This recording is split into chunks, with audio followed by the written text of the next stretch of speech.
Hello everyone, my name is Amanda Sanger and I am the Project Management Operations Director here at Palm Healthcare Partners. Today I will be presenting on part 2 of the implementation of a claims management system within our organization. As previously mentioned, I have been a Project Management Operations Director, or PMOD, for many years within the healthcare system. During my last presentation, I discussed the struggle between effectively managing the health of our population while simultaneously decreasing spend, the structure of Palm Healthcare Partners, or PHCP, the responsibility and strategy around implementation of integrative tools, and the introduction of a claims management system implementation. After listening in on the prior presentation, you likely have a solid understanding of our vision within key stakeholders, clinical and business justification, and scope evaluation. While we understand that health information technology is on the radar of most policy agendas throughout the world, these projects require complex strategic planning. The purpose of today's presentation, Claims Management Implementation within PHCP Part 2, is to dive deeper into our complex strategy.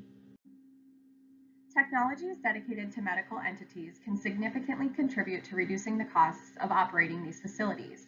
However, it's important to implement them properly. The Claims Management Implementation Project is a multi-step process that requires a great deal of preparation.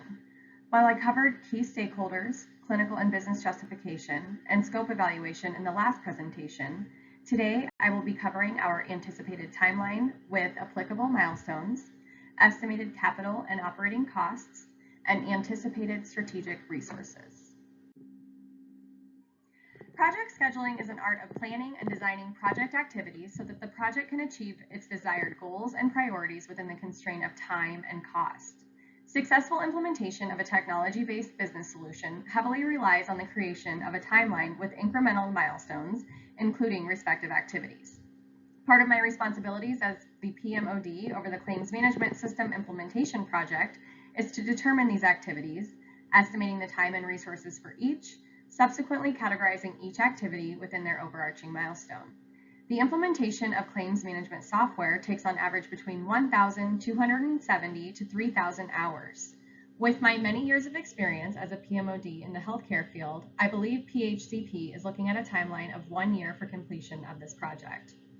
Our first 3 phases, or milestones, include initiation, planning, and execution, and they are outlined with their associated activities on this slide. Without reading through each individual activity, it's important to note that phase 1 and 2, initiation and planning, should each take 1 month consecutively for completion. Arguably, the most important phase, which is phase 3, execution, will take approximately 5 months. This is the longest phase of the project when our project activities are performed, plans are put into action, and testing and production begin. Continuing with our timeline phases and outlined associated activities, Phase 4, control, will last approximately 3 months. Our last phase, closure, will last 2 months, giving us an anticipated endpoint through December of 2025. Given the importance of budgeting to patient care, organizational success, and public health, it is ever more crucial for healthcare professionals to understand the fundamental principles of budgeting. The following chart includes our estimated capital and operating costs over the next 5 years.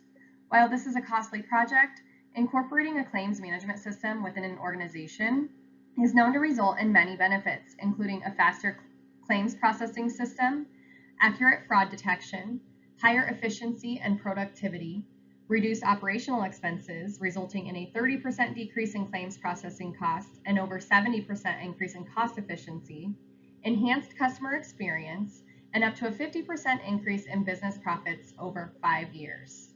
Keeping these benefits in mind, our organization could be well on its way to a return on investment allowing for further growth and success.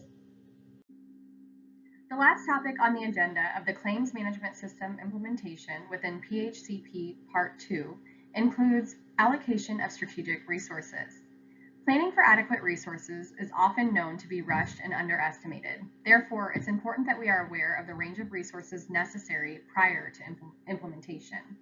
On this slide, you will see the anticipated resources needed to successfully implement our health technology solution, which include clinical and administrative staffing support, information technology, information system, and cybersecurity support for software, hardware, and enforced security mechanisms, networking with other health systems who have implemented similar technology, project management software for scheduling and maintaining timelines and associated activities, business analytics, finance for budgeting and metric scorecard support for accurate measurement of success, as well as vendor and supplier support.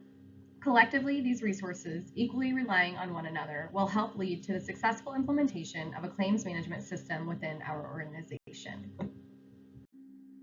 Successful implementation of transformative health technology takes both targeted and reflective efforts, ongoing critical evaluation of progress, and the understanding that benefits of these ventures can take time to materialize. Strategic planning, comprising of a timeline, capital and operational budgeting, including anticipated return on investment and operational improvements, as well as resource allocation, are key in successful implementation of a claims management system here at PCHP. Thank you everyone for listening in today.